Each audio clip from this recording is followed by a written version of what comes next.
டிஃபரன்சியேஷன்னா என்ன? அதோட ஃபார்முலாவ விட்டுட்டு, அது எப்படி வந்துச்சு? எதுக்கு யூஸ் பண்றோம்? ஃபார் எக்ஸாம்பிள் நம்மளோட ஜிபிஎஸ்ல கூட நம்ம எவ்வளோ நேரத்தில அரைவ் ஆயிருவோம் அப்படிங்கிறத டிஃபரன்சியேஷன வச்சு தான் நம்ம கண்டுபிடிப்போம்.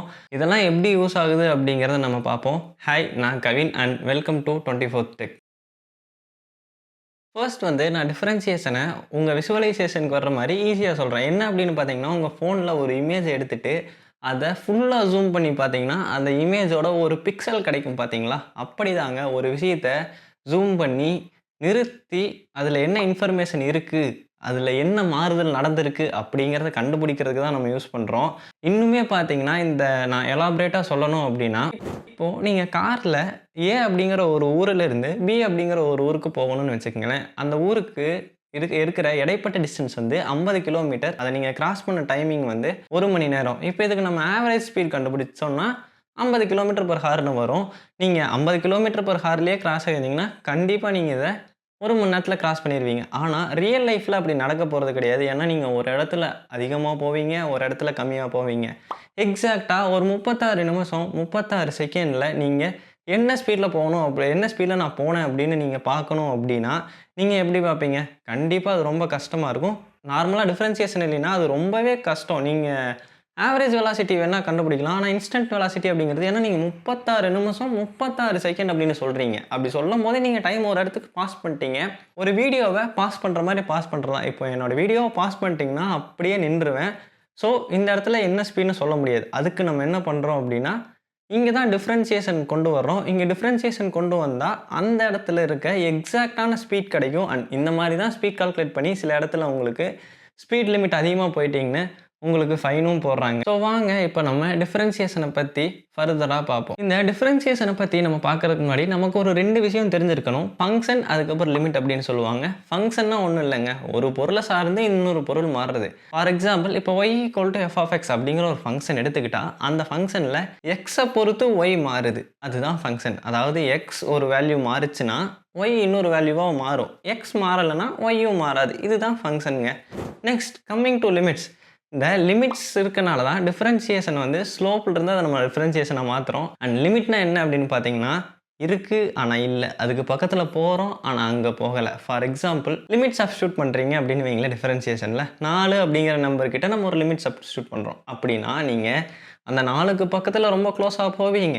ஆனா 4க்கு போக மாட்டீங்க. ஃபார் எக்ஸாம்பிள் 4.000001க்கு போவீங்க. ஆனா 4.0ன்னு எக்ஸாக்ட்டா அந்த இடத்துக்கு போ மாட்டீங்க. ஸோ லிமிட் அப்படிங்கிறது என்ன அப்படின்னா, அந்த நம்பருக்கு பக்கத்துல போகணும். ஆனா அந்த நம்பருக்கு போயிறக்கூடாது. அந்த நம்பருக்கு முன்னாடியோ இல்ல பின்னாடியோ போலாம். இத ஞாபகம் வச்சுக்கங்க. இனி நம்ம டிஃபரன்சியேஷன பத்தி இன்னும் கொஞ்சம் எலாபரேட்டா பார்ப்போம். இப்போ நம்ம ஒரு கார் எக்ஸாம்பிள் எடுத்துக்குவோம். அந்த கார் எக்ஸாம்பிளோட ஃபங்ஷன் நான் மேல குடுத்துர்றேன். அண்ட் இந்த கார் பார்த்தீங்கன்னா 5 செகண்ட்ல 500 மீட்டர் போயிருக்கு. அண்ட் இந்த கார் நார்மலா எடுத்ததையும் ஒரே லீனியரா போகல. ஏன்னா ஒரே லீனியரான போயிருந்துச்சுன்னா 1 செகண்டுக்கு 100 மீட்டர், 2வது செகண்டுக்கு 200 மீட்டர்னு போயிருக்கும். பட் இந்த கார் அப்படி போகல. நார்மலா ஆக்ஸலரேட் ஆகி போகுது. ஸோ அந்த காரோட கிராஃப் பார்த்தீங்கன்னா, உங்க ஸ்க்ரீன்ல தெரியுதுல்ல இப்படி தான் இருக்கும். ஸோ இப்போ 0 to 5க்கு நடுவுல இருக்க ஸ்லோப் கண்டுபிடிக்கும்போது உங்களுக்கு என்ன கிடைக்கும் அப்படின்னு பார்த்தீங்கன்னா, அந்த கார் 0லிருந்து 5 வரைக்கும் போயிருக்குல்ல. ஸோ ஆவரேஜா 500 மீட்டர் பெர் செகண்ட் தான் கிடைக்கும். உங்களுக்கு ஒரு குறிப்பிட்ட ஃபார் எக்ஸாம்பிள் 2.5 செகண்ட்ல எனக்கு அந்த கார் எவ்வளோ போயிருக்கு அப்படின்னு கிடைக்காது.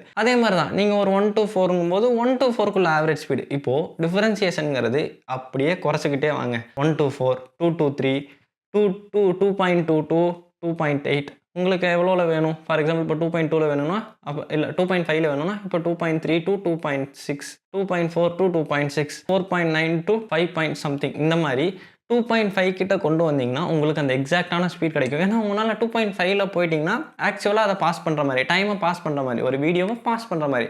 ஸோ உங்கனால அது கண்டுபிடிக்க முடியாது. ஸோ நீங்க கிராஃப்னு வந்துட்டாவே நீங்க ஸ்லோப் கண்டுபிடிக்க ஆரம்பிச்சிருப்பீங்க. இந்த ஸ்லோப்ப தான் நம்ம கொஞ்சம் ஒரு அப்கிரேடட் வெர்ஷனா டிஃபரன்சியேஷன் சொல்றோம். ஸ்லோப் என்ன கவின் நான் ஸ்லோப்பும் கண்டுபிடிச்சதில்ல. எனக்கு புதுசா இருக்கு அப்படின்னா, ஸ்லோப் ஒண்ணும் இல்லங்க. நார்மலா நம்ம ஆவரேஜ் ஸ்பீடெல்லாம் கண்டுபிடிக்கிறோம்ல, அதான் ஸ்லோப். இந்த ஊர்லேருந்து இந்த ஊருக்கு வர்றதுக்கு ஏன்னா 100 கிலோமீட்டர் ஆகுறதுக்கு 100 கிலோமீட்டர் தான். இத நீ 2 மணி நேரம் கிராஸ் பண்ணியிருக்கியா அப்படின்னா, 50 கிலோமீட்டர்ல 50 கிலோமீட்டர் வேகத்திலயாப்பா வந்திருக்க அப்படின்னு நம்ம ஒரு கணக்கு போட்டு சொல்றோம்ல, அதுதாங்க ஸ்லோப். அததான் கிராஃப்ல நம்ம ஸ்லோப் ஒரு ஆவரேஜா இந்த இடத்துல இருந்து இந்த இடத்துக்கு நான் எவ்வளோ நேரம் எடுத்துக்கிட்டேன். இல்ல இந்த இடத்துல இருந்து இந்த இடத்துக்கு நான் எவ்வளோ வேகத்துல வந்திருக்கேன் அப்படிங்கிற ஒரு ஆவரேஜான ஒரு விஷயத்த கால்குலேட் பண்றது தான் நம்ம ஸ்லோப் அப்படின்னு சாதாரணமா சொல்லுவோம். அதுக்கு வந்துட்டு ஒரு ஃபார்முலா இருக்குது. இந்த y2 minus y1 divided by x2 minus x1. இதை நீங்கள் ஃபார்முலாவை பார்க்கும்போது கொஞ்சம் கஷ்டமாக இருக்குது. இதே எக்ஸ்பிளைன் பண்ணுறேன் பாருங்களேன். இதில் வந்து y வந்து டிஸ்டன்ஸாக எடுத்துக்கலாம். அதாவது நீங்கள் போன இந்த ஏரியாவுக்கும் இந்த ஏரியாவுக்குள்ள இருக்க டிஸ்டன்ஸாக எடுத்துக்கலாம். x வந்து டைம் எடுத்துக்கலாம். y2 மைனஸ் y1 என்ன? நீங்கள் ரெண்டாவது distance for example 100 kilometre minus நீங்கள் 10 கிலோமீட்டருக்கு அப்புறம் இருக்க இடத்துலேருந்து ஆரம்பிச்சிங்கன்னா 100 மைனஸ் 10. அதே மாதிரி தான் டைம்.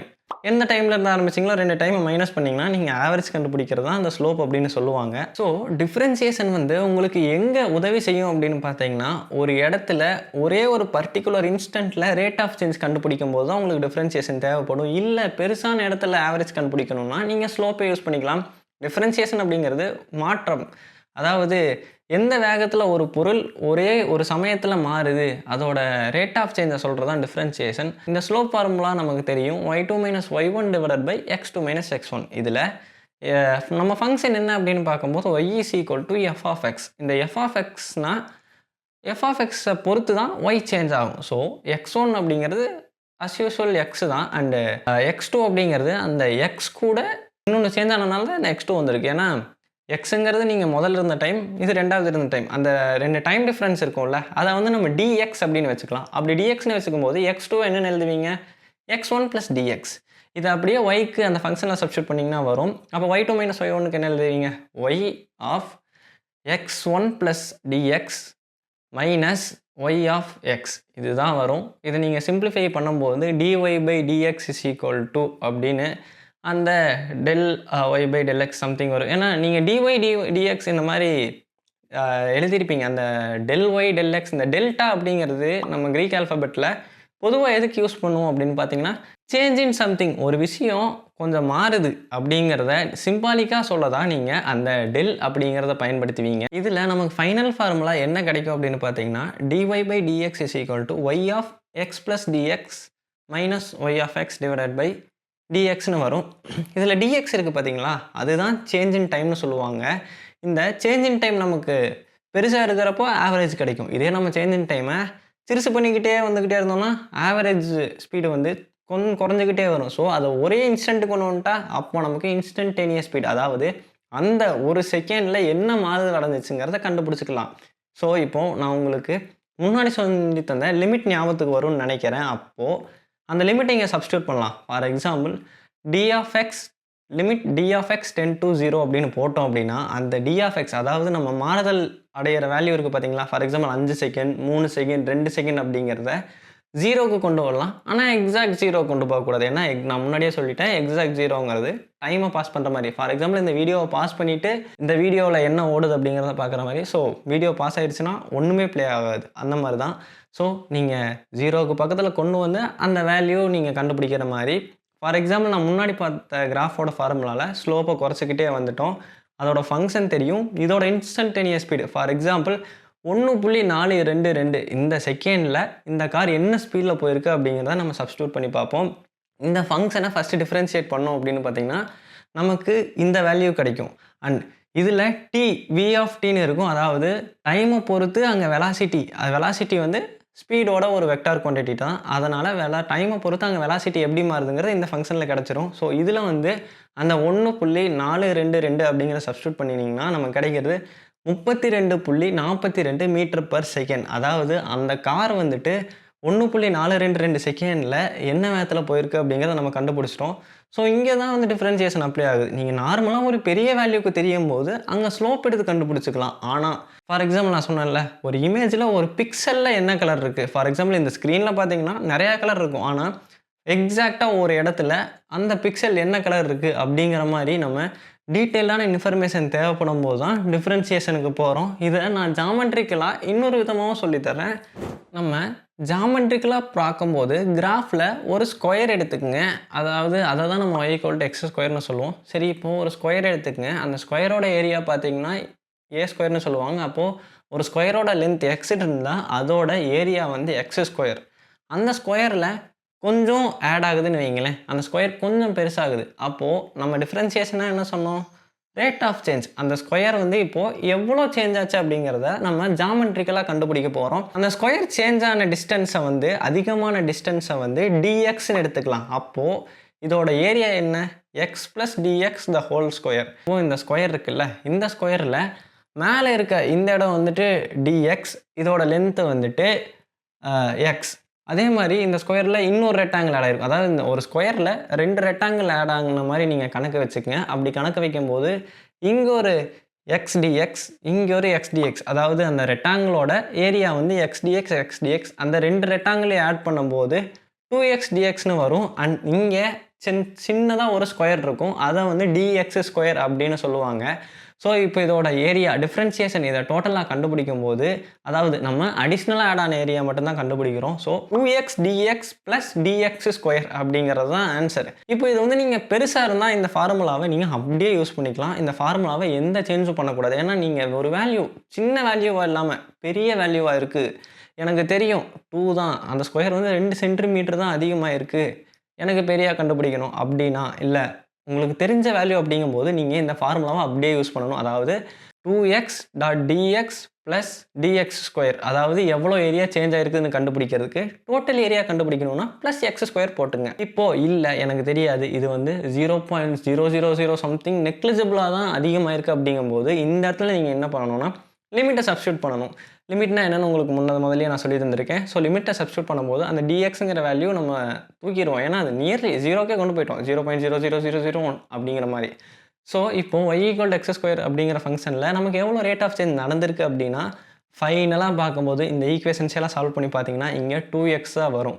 இதை தான் ஃபார்முலாவில் என்ன சொல்லியிருப்பாங்க அப்படின்னு பார்த்தீங்கன்னா, y = x² ஃபங்க்ஷனை நீங்கள் டிஃப்ரென்ஷியேட் பண்ணிங்கன்னா 2xன்னு வரும். அதாவது x பவர் என்ன டிஃப்ரென்ஷியேட் பண்ணிங்கன்னா x power n × x power n-1 அப்படின்னு சொல்லுவாங்க. ஸோ இதுதான் ஃபார்முலா. இந்த ஃபார்முலா இப்படி தான் வந்திருக்கு. இதே மாதிரி தான் நீங்கள் x³ ஒரு க்யூபுக்கு நீங்கள் ஏரியா கண்டுபிடிக்கிறீங்க அப்படின்னாலும் இதே மாதிரி தான் வரும். நீங்கள் வேணால் பண்ணி பாருங்கள். இல்லை எனக்கு கொஞ்சம் கஷ்டமாக இருக்குது, நான் க்யூபுக்கு இதே மாதிரி டிஃப்ரென்சியேஷன் ஃபார்முலாவை ப்ரூஃப் பண்ணி காட்டு கவின் அப்படின்னீங்கன்னா நான் கண்டிப்பாக ப்ரூஃப் பண்ணி காட்டுறேன். ஸோ டிஃப்ரென்சியேஷன் அப்படிங்கிறது என்னென்னா ஒரு ரேட் ஆஃப் சேஞ்ச், ஒரு பொருள் எந்த வேகத்தில் மாற்றம் அடையுது அப்படிங்கிறத கால்குலேட் பண்ணுறது தான் டிஃப்ரென்சியேஷன். இந்த மாற்றத்தை வச்சு தான் உங்களோட ஜிபிஎஸ் வந்து சொல்லும். நீங்கள் ஒரு இடத்துல இருந்து இன்னொரு இடத்துக்கு போகிறீங்க அப்படின்னா உங்களுக்கு ஒரு ஃபங்க்ஷன் க்ரியேட் பண்ணி ஏலேருந்து பிக்கு 2 மணி நேரத்தில் ரீச் ஆயிடுவீங்க, இல்லை 3 மணி நேரத்தில் ரீச் ஆயிடுவீங்க அப்படின்னு இந்த டிஃப்ரென்சியேஷனையும் இன்டகிரேஷனையும் ஒன்றாக்கிறனால மட்டும்தான் அது உங்களுக்கு கரெக்டான ஒரு இதை தருது. இன்ஜினியர்ஸ் பிரிட்ஜை பில்ட் பண்ணுறதுலேருந்து நிறைய விஷயத்தில் இந்த டிஃப்ரென்சியேஷன் யூஸ் ஆகிருக்குது. ஸோ இந்த வீடியோ உங்களுக்கு நான் பிடிச்சிருக்குன்னு நம்புகிறேன். அண்ட் இந்த மாதிரி வீடியோஸ் பார்க்கணுன்னா நம்ம சேனலை சப்ஸ்கிரைப் பண்ணிங்க அண்ட் ஃபாலோ பண்ணிங்க.